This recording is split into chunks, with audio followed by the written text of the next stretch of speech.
All right. So there's a bit of afterthought on this. Also watched a bit of a video from Ray's Guide. And so this is an interesting topic, and I wanted to. This is something I'd already thought about, anyways. And the reason I keep this spreadsheet in general, uh, that I wanted to keep a fleet kind of in mind. And so there is a wider thought that potentially CIG misspoke a bit on what they really meant by the wiping. So what is entailed with that is that there is a chance that they didn't just mean this kind of game rental, but rental encompassing anything that is purchased in game. Like you're renting the ship because it's not, because it doesn't make sense. Like, of course, rental ships are wiped before 24 hours. So they could mean like right before the patch, if you were to go rent a ship, somehow it's not going to show up. I don't know if it works that way. Like if you said, "Hey, patch is coming out tomorrow," somehow you know about it before, because it's not like they give a patching day. Like right, so CIG isn't. It's not like when I played World of Warcraft, Tuesdays was patch day. It seems like when I'm playing Fallout, Tuesday appears to be patch day. Like for whatever reason, Tuesday is a hot day for patching. I think it has to do too with the gaming industry releases games, at least they used to on Tuesdays as well. It's just the way it kind of played out. At any rate, I don't think CIG does that. So the idea that you would potentially pre-plan renting a ship due to the fact that you knew a patch was coming out and then having access to that ship as a rental on the after side doesn't seem to add up. So I appreciate those that have kind of pointed that out in the community. And so kind of the juices got flowing after I made the original video, which is okay, if they're just wiping money, then prio buying ships. Now, a lot of people are going to say, well, they're not. They're wiping everything. Well, then let's talk about what you would do with that particular instance. And for me, I do agree with I think a Ray's Guide. Feel free, check out his YouTube channel. He's got way more subscribers than me, so I just happened to be I stumbled upon it. But it's one of those things where I have always built a plan. That's why I always have this spreadsheet. So this is always something when I went into this game that I wanted to keep in mind, because when things are really expensive like this and you enjoy playing something, again, if there's an expense, you need to determine what is your limits on what you want to spend in the game, and then how do you budget getting out of the game that you want to get out of it. So can you make the money that you need in order to buy? And so far that has been the case. I've been able to play this game. I've been able to make the money for the ships that I want to play in. And so I suspect that will continue to be the case, assuming I make the right decisions around purchasing certain ships or doing certain things in order to have that fun gameplay. So this is where kind of planning that out becomes part of the game, unfortunately, until the game gets released. There's a bit of a side game if you want to play it, where you can kind of pre-plan what it is you need or what you want to focus on in order to be successful. So we'll take a look at that. If you want to take a look at that with me, great. If you don't, thanks for stopping in. This is just going to be a look at the spreadsheet. Also, I'm going to make this spreadsheet available. I've actually just set up a share link, so I'll put that in the description. So as far as I can tell so far, I haven't seen a sheet like this made available with the community. There's just a listing of ship pricings, but I think it's good to have a spreadsheet like this. So I'm just going to share this. It will be a view only, so you're going to need to duplicate it, or take the data out of it. You can easily just copy and paste the data out of it. It's instead of view only, just copy and paste it in your own Google Doc or Excel or whatever you want to do with it, and then do the manipulations. The manipulations I like to do is what we're going to talk about. And so we'll take a quick look at this. Again, I want to make this available to the community because that's not out yet, as far as I know. If there is another one that's available, please feel free to link that below. But the one that I usually use still has 322 data. So I want to have 323 data available to the community, or at least people that are watching my stuff. If you want to, most people aren't going to see this because again, I make it sound like I'm some major part of the community. I mean, I'm relatively new to the game. I guess some variant I am a part of the community, but a lot of people aren't going to see it. Like unless you're subbed to my channel or see my video. Unless I thank you all for that do share. Unless you're sharing this out far and wide, people aren't going to see the spreadsheet and they're going to know about it. So is that spreadsheet all that important? Not necessarily, but it is a good way to, again, plan things out. So what the plan would be is, first of all, I think you need to determine what ships you want in a fleet, right? And so people talk about it, things in the form of fleets. And then it becomes building a plan about, okay, well, what price is that? I need to then prioritize which prices of ships I need to get. And so this kind of goes where I happened to stumble upon the reclaimer. I actually, when I was building out my fleet, I actually put the Carrack at the top because I was thinking, oh man, I really want this Carrack. It just looks really cool. 26 million back when it was only 26 million. You can see it right here. I mean, when I was making enough money with the Vulture, I was like, God, I'm getting close, right? Like I'm at 15 or something. I think I was near 15 at the time. I think actually I was at 12 or 13 million at the time. And I was like, man, I really want to I'm just gonna get this Carrack. I'm gonna keep grinding it out. And then I was like, well, there's this reclaimer. And I know that the reclaimer can, salvage the hammerhead and stuff. I was like, I don't know. Do I want to sidetrack it? Because then at that point, you're spending almost 30 million here and 15 million here. That's almost 45 million. That's a lot of money for AUEC. But then it ended up being that the reclaimer can make so much more money. The amount of money I was making in the Vulture became exponentially higher to get the reclaimer. And then I could easily make enough money to get the Carrack. So some of that pre-planning has to be done on your side. Obviously, you can watch guides on which ships, and the reclaimer is still going to be that hot button maker. So if you can make the 30 million after they do a wipe with whatever ship or whatever thing you have, then that's going to be something that you can do. If I pull up my calculator, can you see it? You can't. Okay. Well, I'll do the calculation anyways. So we'll just say 32 million. 2, 3. If I divide that by the 70,000, so it's going to be a lot.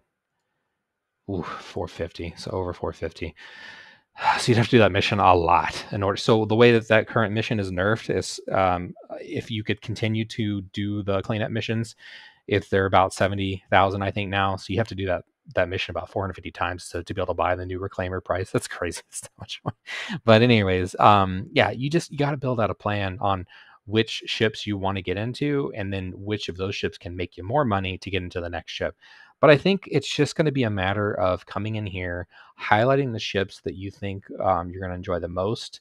Again, I know this 32 million is a lot to ask, but it's still going to be a pretty good way to make money.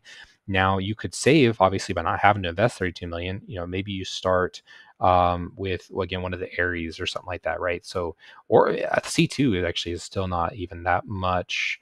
And I misspoke a bit, so it's almost 20 million. I kind of dogged on the C2 a little bit, saying that you need money to make money, which you do. I'm not saying that's not the case. However, I think people do bounty hunting in the C2, so there is a chance that you can kind of do that and then collect some. So there's some more money potential than I really kind of initially led on to be.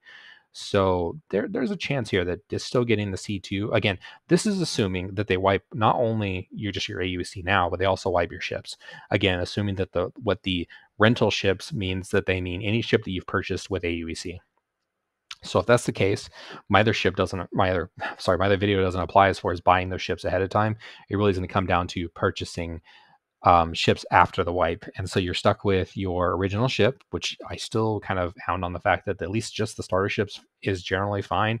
But I can see how having to make more money now, you're starting on the back foot, right? You're starting on a bit of a negative curve.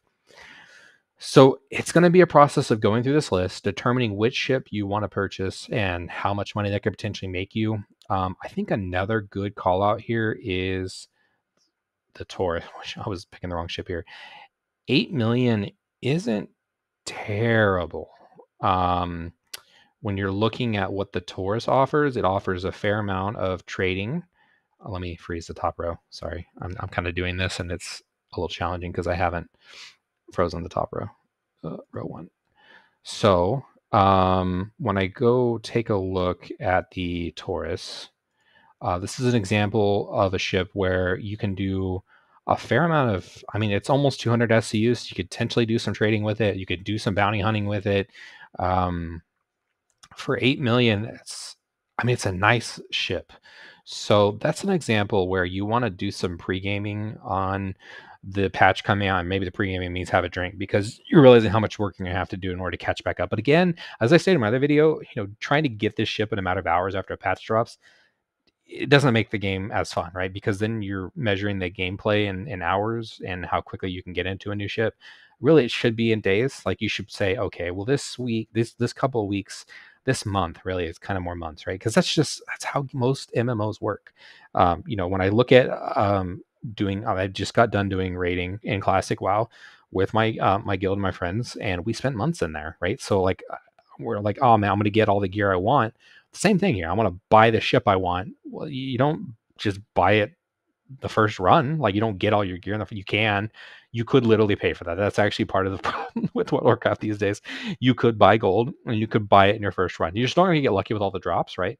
But same concept here. You shouldn't necessarily. I mean, you can, and that's what CIG still has this possibility. You want to buy the ship, just buy it. Pull out the credit card, and get spend your $200 and get the ship you want.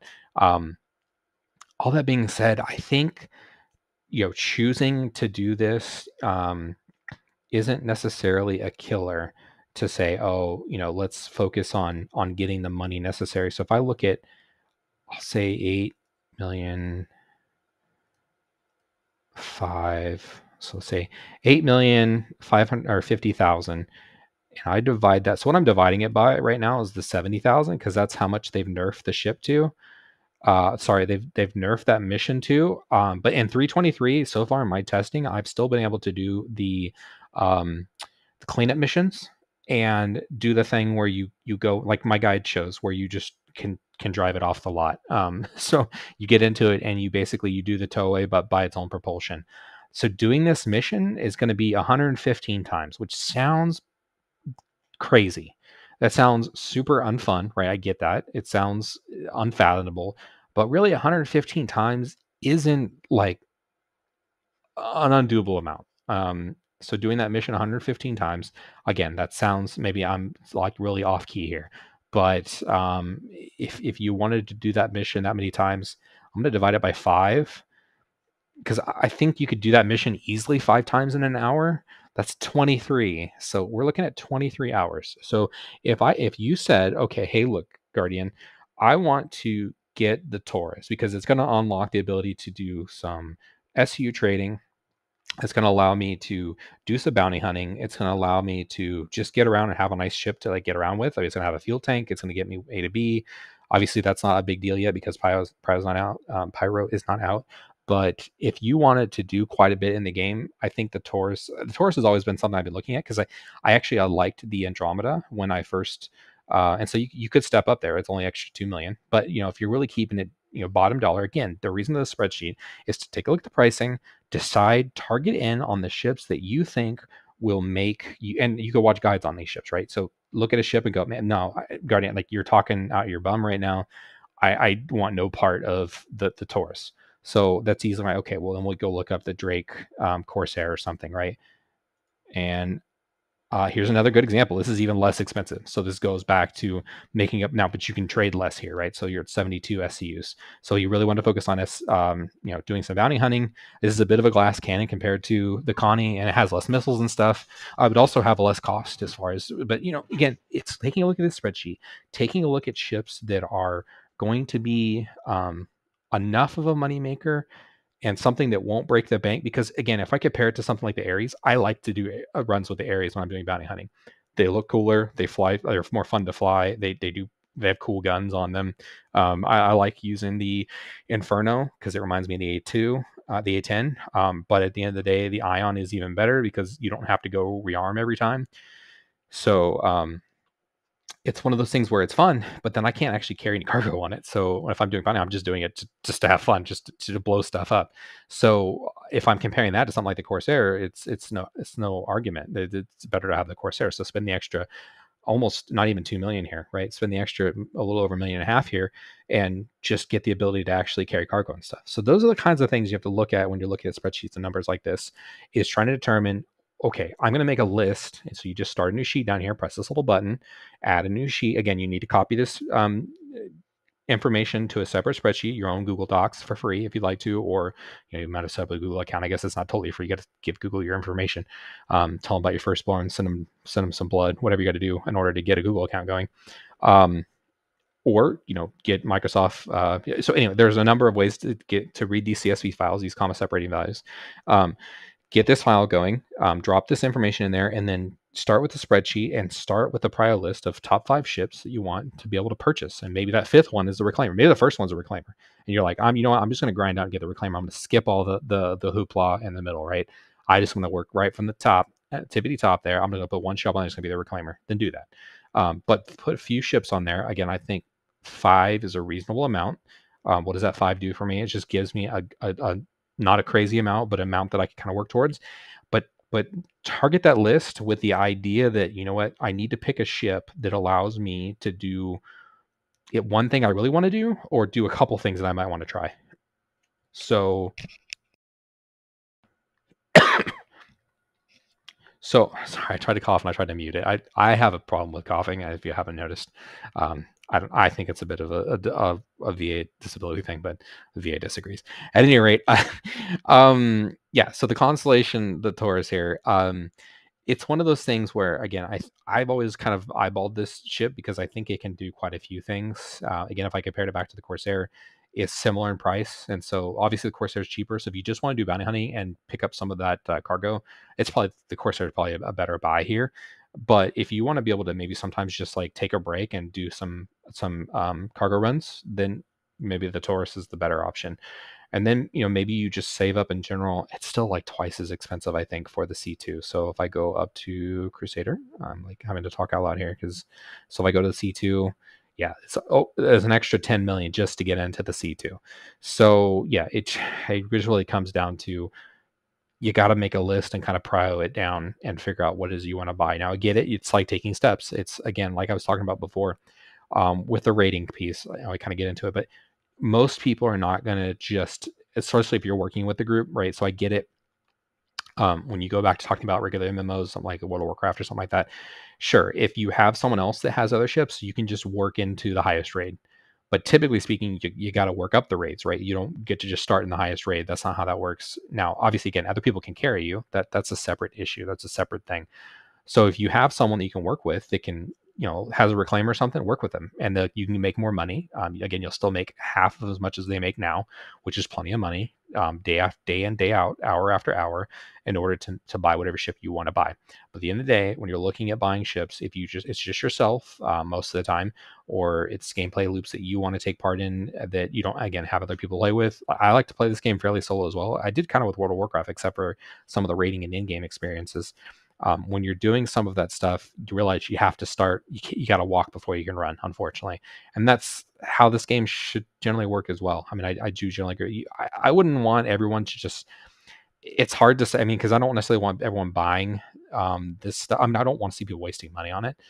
Obviously, I want people to support the game, but I want them to do it in other ways, testing it out, maybe doing subs or something. Like, I don't think the idea of spending hundreds of dollars on a ship, even once a year or something, it's just so much. It's hard to justify. And it's even like, from like a, I don't know, in the heart of hearts, like it's hard to justify from doing that. So yeah, at the end of the day, take a look at this spreadsheet, figure out which ships you would want to prio. If we want to have more of a discussion on that, we can. But I think most of us are pretty good about doing our research on, which ships you kind of have an eyeball for.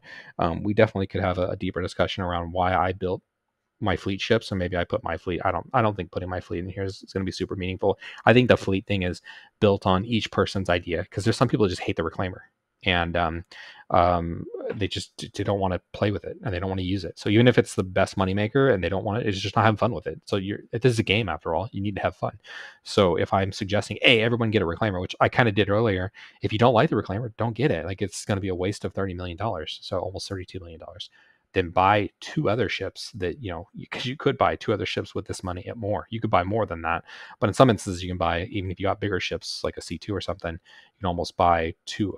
You can almost buy two of these, right? Like, it's not quite, but you can buy in some instances two ships compared to that one that are still sizable and good money makers. So yeah, look at the description for the link to the spreadsheet. Again, it'll be viewer only, but feel free to take it to wherever you would like to have a CSV file looked at, and maybe doing some little gaming on which ships you would want to purchase versus those you are, and do keep I like to keep an extra sheet on the ships. I do my fleet listing. I don't have that here. I mean, I guess I could pull that up, but I kind of showed that a little bit in the last the other video. But just keep a list of all the ships that you would want in a fleet. Obviously, keep your purchase ships in there as well. That way you can keep track of those. Maybe do color coding, however you want to go about tracking them. But you can use this information. Information is power as far as making the right decisions. So thank you all for watching this. Let me know if you have any ideas in the description about, maybe this is just the craziest thing that they want to wipe everything. I at first was thinking that when I first got started, but now that I've had more time to think about it, I can kind of get behind. Yeah, I mean, sure, sometimes things need to be wiped. Now that I'm getting ready to play, I've been playing more Gray Zone. They're gonna do wipes like every 6 months. I can only complain about something so much. But if everyone's getting wiped, it makes it feel a little bit better. In this case, obviously, people that are getting wiped, they already have these like eight, these big ships. They've maybe purchased a C or two or something. So they already kind of have a bit of a step up, but it's not like we're not all against each other in this. Largely, it's us against the game here. It's not like we're going to get a real leg up with the market or anything like that. We're all just kind of making our own money. We don't really have a big influence yet on the economy that I can tell, right? You're not building bases and all that kinds of stuff. So some of those conversations will happen later.